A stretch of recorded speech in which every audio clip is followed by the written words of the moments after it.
Hola a todos, ¿cómo están? Mi nombre es Ángel Abel Salas. Voy a realizar la presentación pertinente a la materia de educación física para este curso de ascensos, ciclo 2025. Lo primero que tienen que saber es que se encuentra colgada la plataforma y asimismo dentro de lo que es jefatura de estudios en Escuela Superior Felicino de la Mota, el programa de la cátedra, en donde van a encontrar la fundamentación, los propósitos que involucra la materia, las capacidades generales y específicas que se pretende que ustedes puedan desarrollar en el cursado y o en la evaluación, por dónde va a ser el cursado, ya que encontramos con una modalidad semipresencial o presencial, donde van a encontrar las diferentes pruebas de acuerdo a las jerarquías, que ya lo vamos a verbalizar, y asimismo los cuadros de evaluación que corresponde a cada una de ellas. Eso en primera instancia. En segunda instancia nos vamos a ubicar más precisamente en una verbalización que pueda disipar algunas dudas acerca de lo que es la evaluación de la materia de educación física. En primera instancia, lo que ustedes tienen que comprender es la liberación del estrés que programa la realización de hábitos saludables y de actividad física que permita aliviar y eliminar tensiones por el factor laboral en el cual nosotros nos encontramos. Así que vean la actividad física y el acondicionamiento físico como un punto favorable para su salud. Continuando con ello, la normalización de algunos criterios que tiende a ser multidisciplinario, por ejemplo, nos encontramos con la falta de sueño, con la nutrición desfavorable y con la falta de tiempo. Cuando hablo de falta de sueño es cuando el descanso no es ni en calidad ni en cantidad. Cuando hablo de la nutrición desfavorable, nos estamos refiriendo precisamente a la mala cantidad y calidad del alimento, ya que no posee los nutrientes esenciales y se termina sofocando en el que el sujeto es sedentario, no está descansado y asimismo está aumentando composición corporal en este caso de un porcentaje graso. Y la falta de tiempo es el tiempo que ustedes les dedican por día a la realización de la actividad física o de actividades de bienestar que permitan que ustedes se recreen y puedan realizar una disipación total de lo que estábamos hablando anteriormente respecto al estrés. Continuando con ello, lo primero que tienen que entender que a diferencia de las demás materias que encuentran en este curso de ascensos, acá nosotros vamos a evaluar con el otro docente los parámetros etarios que van a ser cada 4 años. ¿Qué quiere decir esto? Que a medida que el sujeto va teniendo mayor edad, se va contemplando una disminución de las capacidades condicionales. Por lo tanto, tiene que haber una realidad paralela y proyectada de lo que realmente es el rendimiento para cada una de las edades. Por otro lado, la discriminación de sexos, lo cual permite algunas diferencias anatómicas y fisiológicas respecto a la resistencia, a la fuerza, a la flexibilidad y a la velocidad. Y cuando hablo de anatómicas, hablo de la diferencia en caderas y en la composición o la distribución de la densidad mineral ósea o a nivel articular para hacer algunos movimientos, por ejemplo en la evaluación de flexibilidad. Por otro lado, también vamos a encontrar una discriminación por parte de las jerarquías. Si bien las pruebas van a ser en su mayoría las mismas, hay una discriminación para las primeras jerarquías y luego para las segundas, terceras. ¿Qué quiere decir esto? Que va a tener una orientación específica, la realización de algunos test de rendimiento para las primeras jerarquías que tengan un abordaje sistemático y significativo para esas jerarquías, con la función del labor y del deber y la realidad laboral que se encuentra el sujeto en ese momento.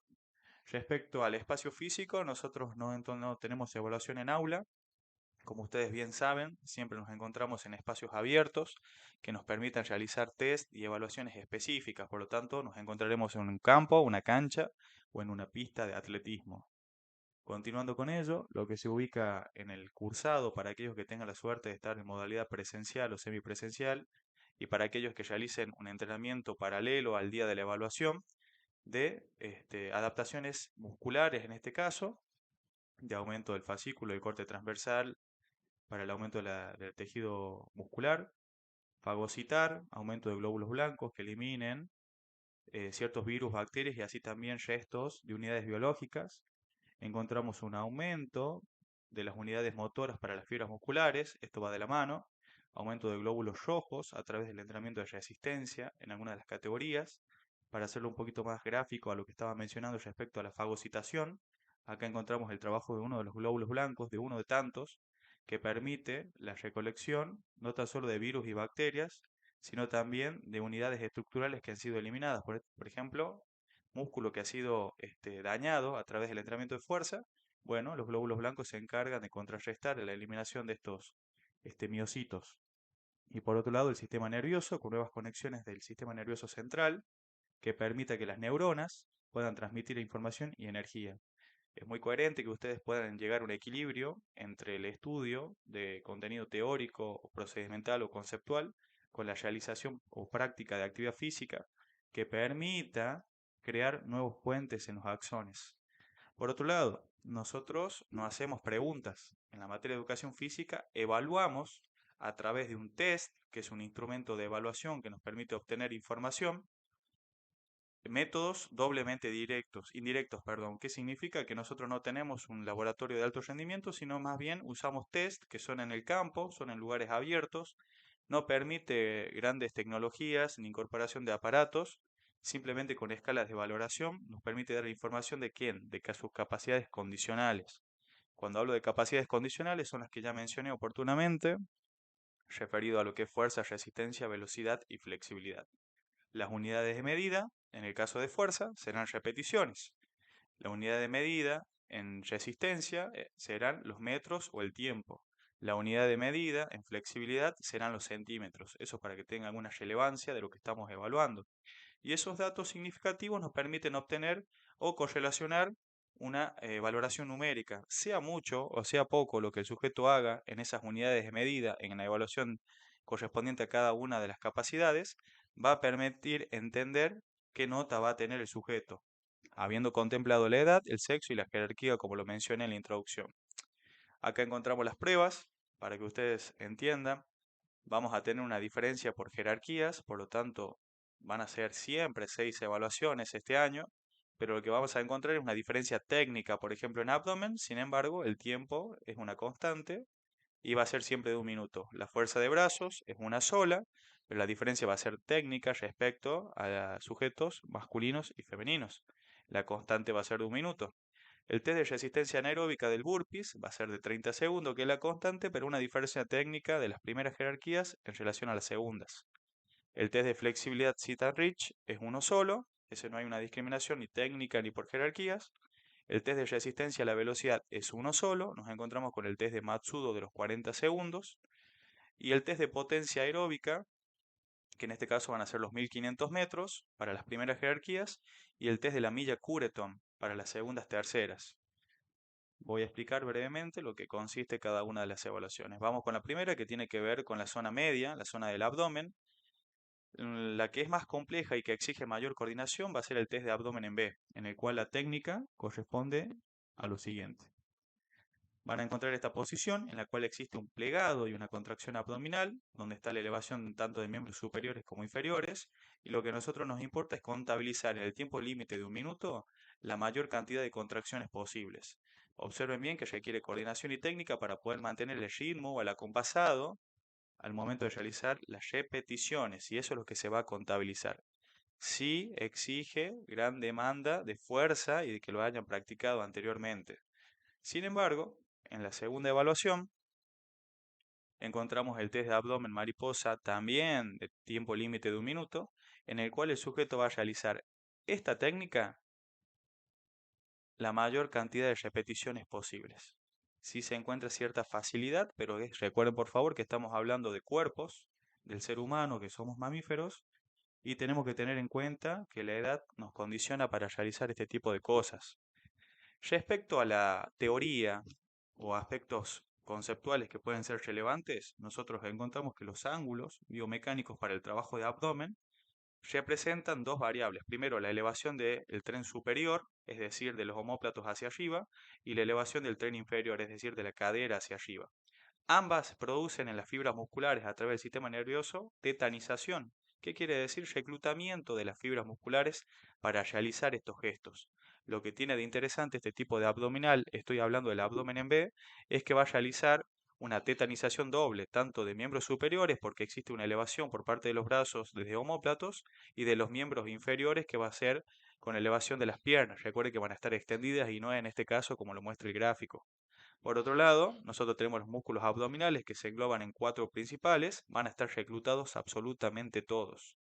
¿Qué nos puede llegar a condicionar respecto a la realización de esta actividad o de este ejercicio? La grasa abdominal. Si bien el sujeto puede tener hipertrofiado la masa muscular del grupo abdominal, tiene que tener muy en cuenta que la grasa del tejido subcutáneo o tejido visceral puede ser amplio o puede ser de gran proporción, por lo tanto lo va a condicionar para la realización efectiva, correcta y cómoda de cada una de las repeticiones.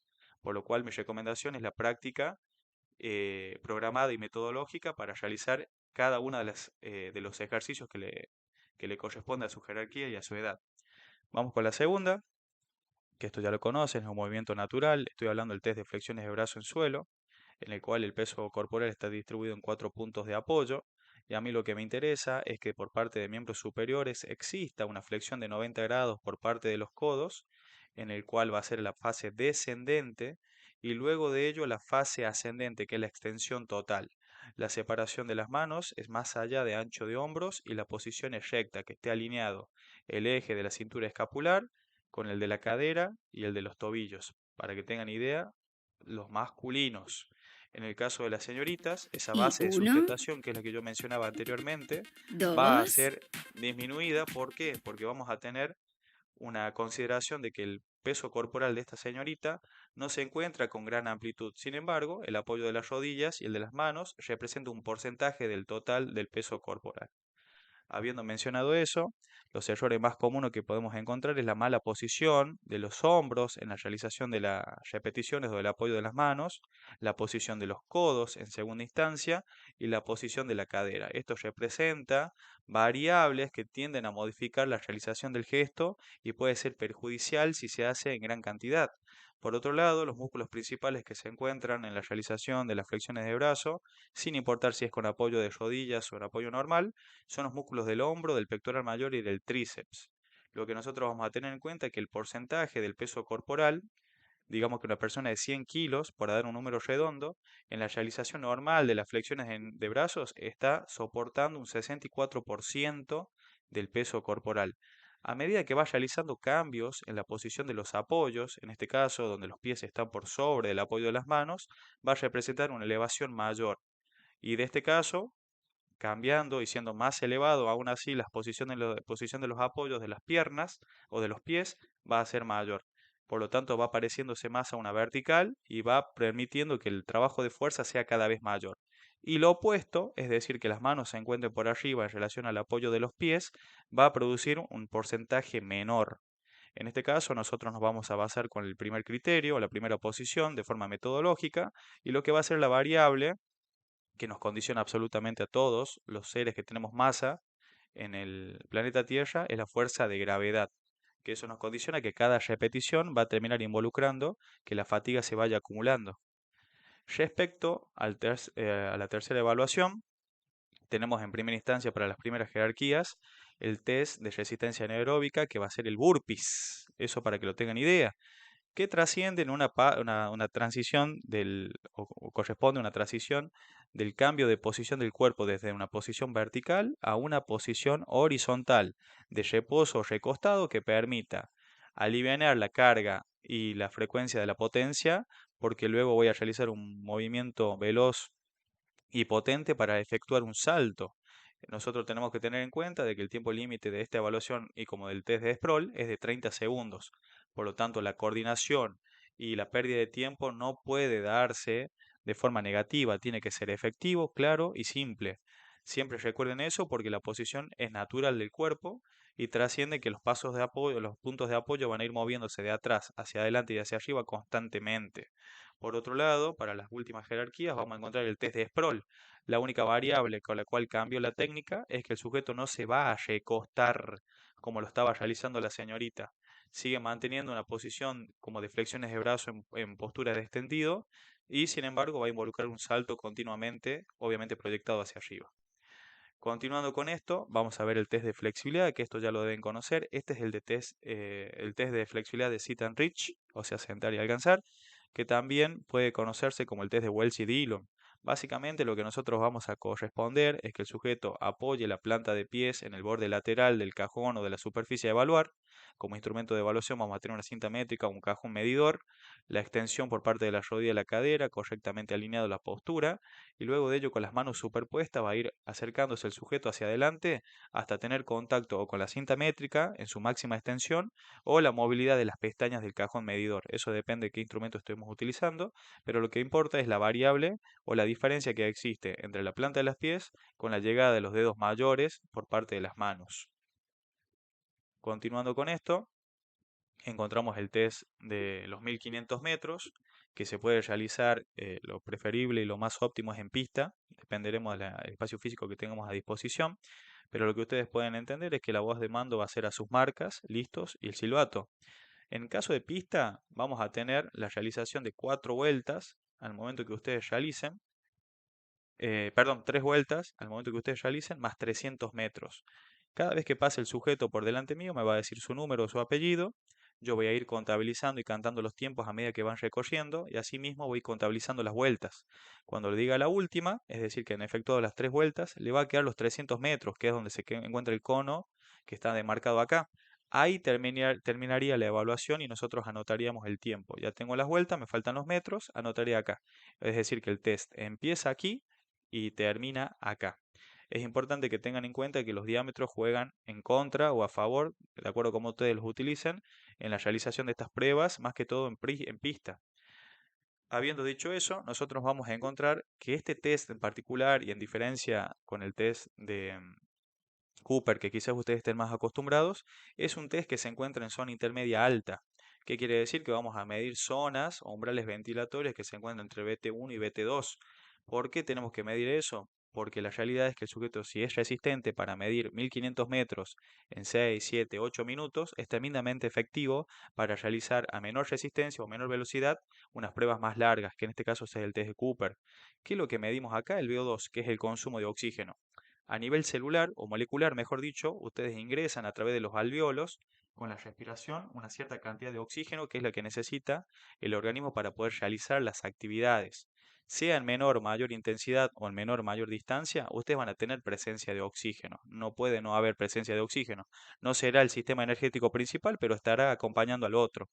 En este caso, las moléculas de oxígeno van a pasar desde los alvéolos al torrente sanguíneo a través de la hematosis, y lo que van a ver es cómo se va consumiendo, y de así como entra el oxígeno sale el dióxido de carbono. Eso es lo importante para que ustedes tengan en cuenta en la realización de este test. A diferencia del test de los 1500, encontramos el test de la milla Cureton, que para sujetos con mediana condición física. Este test también se realiza caminando, a diferencia del test de la milla Rockport, que se puede realizar caminando. Este se realiza corriendo. Por lo tanto, acá vamos a correr. Acá vamos a tener la medición del VO2, que es el consumo máximo de oxígeno para cada persona, que se mide en mililitros por kilogramos por minuto.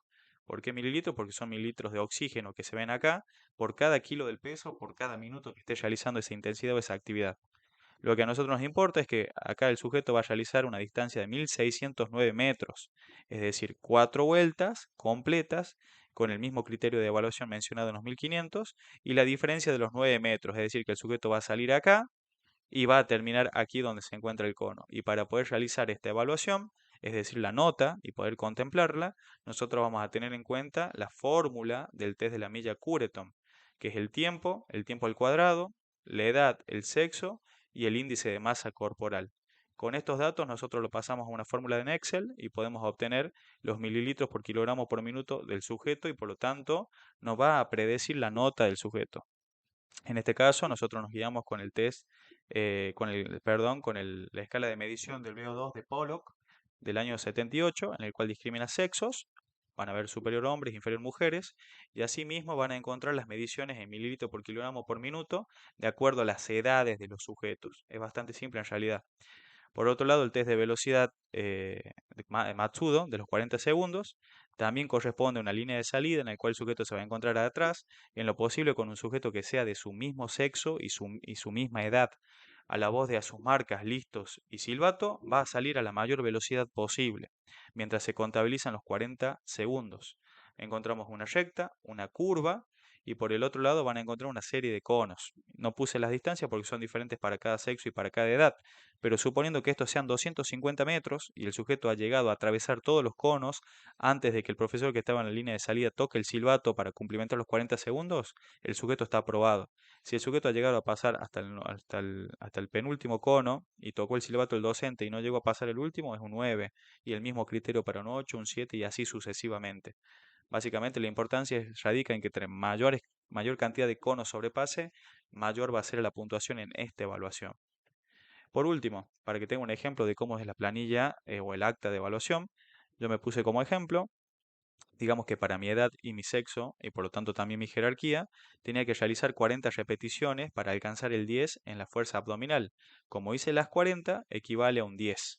Digamos que en flexiones de brazos también tenía que hacer 40, no llegué, hice 37, equivale a un 8. Acá tienen el criterio. En el test de flexibilidad tenía que hacer 10 centímetros, hice 7, acá tienen el criterio. En el test de sprawl tenía que hacer 30, tenía que hacer 30. Hice 35, o sea, hice de más, lo cual recomiendo que no lo hagan porque no es muy eficiente. Guarden esa energía para otras pruebas. Pero hice 30, 35 tenía que hacer 30. En esa evaluación tuve un 10. En los 1500 metros, el profesor me pedía que yo lo realice en 8 minutos o menos. Lo terminé realizando en 8 minutos 17. ¿Qué quiere decir esto? Que cada 15 segundos de más que yo haga sobre el tiempo que me condiciona el docente, va a bajar un punto la nota. En el test de Matsudo, para mi edad, tenía que hacer 230 metros, los cumplimenté, tengo el 10. Y básicamente lo que yo voy a hacer es media aritmética para establecer el promedio en base a las valoraciones de cada una de las pruebas. Y mi nota final es un 9. Esos son los criterios por los cuales ustedes van a ser evaluados. Muchos éxitos a todos si nos encontramos o en el cursado o en su defecto en la mesa de examen final. Saludos.